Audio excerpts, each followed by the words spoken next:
What's up, y'all? Well, what is it? Today's Tuesday.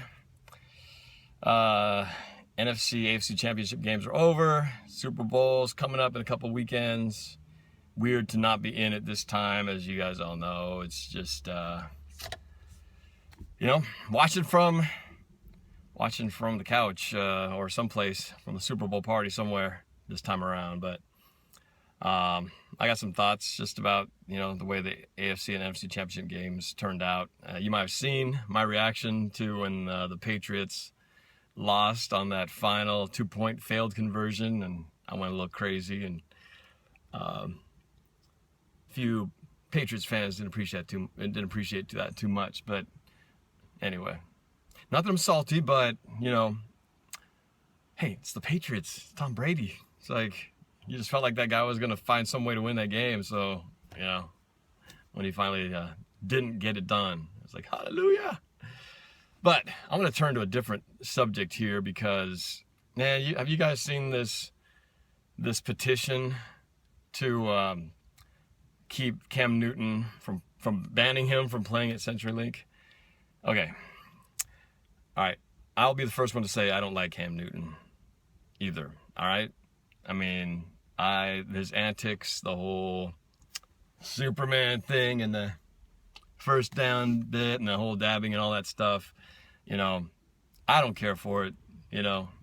He's a cocky, he's an arrogant, what. But, and I'll be the first one to celebrate to see him go down in terms of if they lose, and I'm hoping that Denver can find a way to knock the Panthers, out of the Super Bowl and win that. Not that I'm a Bronco fan by any stretch of the word, but I dislike the Broncos less than I do the Panthers. All right, and you gotta go for something if you're gonna root for a team, right? You need to put your hat on something. So anyway, so I would love to see that team go down more than just as much as anybody else would. But come on, guys. I mean, whoever started that petition to ban him from our stadium, come on. And everybody who signed it, I mean, really? It's embarrassing, guys. I mean, if we're true football fans, what you want to do is you want him to get his butt back in the Clink so that we can kick it and put him in his place. Not keep him out because we don't want him to play there. It's got the opposite effect. And the worst thing about it is that story's getting around on every news, every sports website, everything out there, and it's turning the 12s into a laughing stock, thinking that we all think that's how that we're all on the same page. So I'm just putting on the record that I do not support this message. All right, that message of banning Cam Newton from the stage. Come on. We need to find better things to do with our time, y'all. All right. You want to take a player down? It's like what other teams have said. You don't like the way he's celebrating? Well, you stop him and keep him out of the end zone. I agree to that. And the thing about it is, as much as I don't like him, I got to respect the fact that he's a dang good quarterback. He's proven this season that he's not only got the physical traits, but he has developed into a pretty sharp, pretty smart quarterback. And if it wasn't for his antics, I'd actually respect the heck out of the guy. But that part keeps me from going there.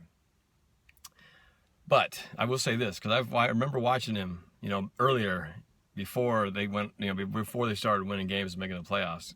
Cam Newton's ego is bigger than anybody's, and it's also, I think, a very fragile one. Because I remember a few games, a few years ago when they weren't doing so well, and Cam Newton would just, press conference, he would just act like a little woe is me baby up there crying, cry me a river, just feeling sorry for himself and all sulking and all that stuff. I'll say this: when you have a season like they've had, 16-1 or whatever it is, 17-1, you can pretty much do anything. And fans are gonna love you for it. We had our share of that too. When we won the Super Bowl that year, they love you when you're winning. But you start getting a taste of some losing, 1 or 2 games here. Look what happened to Russell. I mean, everybody loved Russell. Like, Russell could have run for president in this town and he would have won, you know? But soon he starts losing 1 or 2 games, throwing a few picks, gets a girlfriend, contract, all of a sudden everybody just turns on him, you know? Now, lucky for us, Russell's, you know, he's like straight as an arrow. He doesn't waver. He doesn't go super high, doesn't go super low. He's just even keel. But fans are fickle, and Carolina's riding the wave right now, and good for them. You know, they deserve it this year. But mark my words, like every team does, they will go through hardship.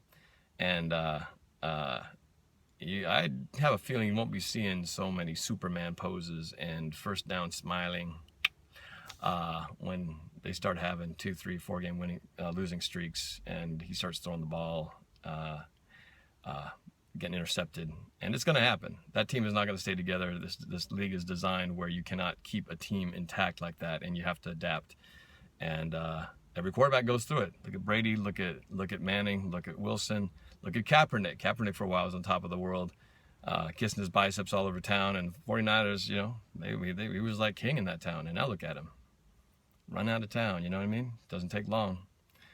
Anyway, so as far as the NFC Championship and AFC Championship games, first I guess I'll start with the AFC Championship game. That was amazing as far as the defensive battle, the defensive pressure that Denver put on Tom Brady. I mean, Tom Brady has never been hit that much in a game. I think it was double the most he'd ever been hit all season in a single game. They had been like 23, 24 times, and the most he'd been hit was like 12 or 13, something like that. So, what are those guys? Von Miller and name escapes me, but you know, those just brutal pass rush all game long, and that's what I've felt like we've been missing this year. Just have not had the pressure when we needed it. But those guys dialed it up, and it was weird and refreshing to see Tom Brady on his back so many times. But that's the key. You get him kind of uncomfortable, and really any of these pocket passers, whether it's Carson Palmer, anybody, you get the quarterbacks a little jittery back there, and bad things happen. But anyway, their defense looked really good. Offensively, they did just enough, you know, to win the game. But they were fortunate to escape with a win, and had Gronkowski, that's his name, how you say it? Gronkowski? Gronkowski, the kicker for the Patriots. Had he not missed that extra point, you know, they probably send it to overtime, and who knows what happens, you know. Brady's got a way of, you know, just pulling things out like a rabbit out of the hat, which is why it's so easy to, as you know, root against him, because you get so sick of him, you know, winning all the time.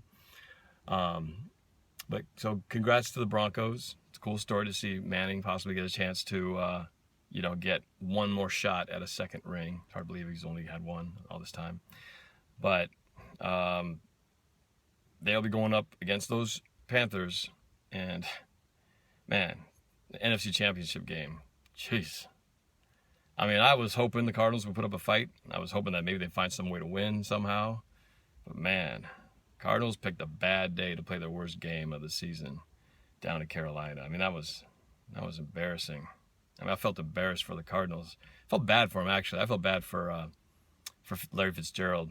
I mean, that guy's a class act, and you know, I would. That's the kind of guy I would root for to you know, to get a Super Bowl ring, just because, you know, he's starting to get up there in years. Who knows how many years he's going to play left? But you know, that dude's class. But man, I mean, he was dropping the ball. Carson Palmer was throwing picks everywhere. Patrick Peterson dropping, you know, fumbling punts. Carson Palmer just looked horrible. He's actually looked pretty bad the last few games. Really, even since I think since we played him in that second or that last game of the regular season, he just has not been. It's not been good. So it's too bad. I was hoping the Cardinals could find a way to pull it out, but they had no shot. they just didn't even look like they showed up. But you know, Carolina's a good team. You know, they have it going on all three phases. Special teams are pretty good. Their defense is pretty good, and their offense is it's high powered. It's solid. So can the Broncos take down the Panthers? I think there's only one way the Broncos can beat the Panthers, and that defense is going to have to lead the charge. They're going to have to get pressure on Newton. They're going to have to pressure him into hopefully making some bad throws, maybe get a sack, strip fumble, something like that. They're going to have one of those weird kind of, you know, fluky turnover things to kind of get momentum on their side and give the Broncos a short field. And I think maybe then they could have a chance to win. That's kind of like what happened against the Patriots too. They had some short fields to get some points off of. But if you're going to ask Manning to go all the way down the field, 80, 85 yards, I don't think they can go toe-to-toe with them. And they're just not designed to go that way. And clearly the Panthers are. So I think that's the key. You got to get to Newton early, force him into some mistakes. And again, with that big ego of his, you get him down 14 points, get him on the ropes a little bit, I think he'll crumble like a cookie. And he hasn't had any pressure this year. Yeah, they lost that one game to Atlanta. And almost had we had 5 more minutes, 2-3 more minutes, we would have won that game in Carolina too. I'm convinced. And he's easy to get flustered when things start going south. Things haven't really gone south for him this year. So the Broncos got to hit him hard, hit him early, cause some mistakes, and then I think they might have a chance. So we'll see, but I wouldn't put money on it. No way. But I'm hoping Broncos can find a way to knock some humility into that team. So I guess that's it for now. I know the Pro Bowl is coming up. I have absolutely no desire to watch the Pro Bowl. I might just to curiously see what our boys, the few boys that we have out there, look like down there in Hawaii. But Pro Bowl's kind of a joke anyway, so it's cool just to be nominated to it. But the game is kind of, it is what it is. All right. Anyway, stop making these petitions to ban players out of our field. All right, stop it. Enough. Okay, just play our games, beat them. Do it the hard way. Do it the way it has to be done. You just beat them. You hit them in the mouth and beat them on your field. Don't ban them. Beat them. All right. Okay, that's it. Hope you guys are having a good week, and we'll talk to you guys soon. Don't forget to subscribe, please, and check out my other videos. And thanks for watching.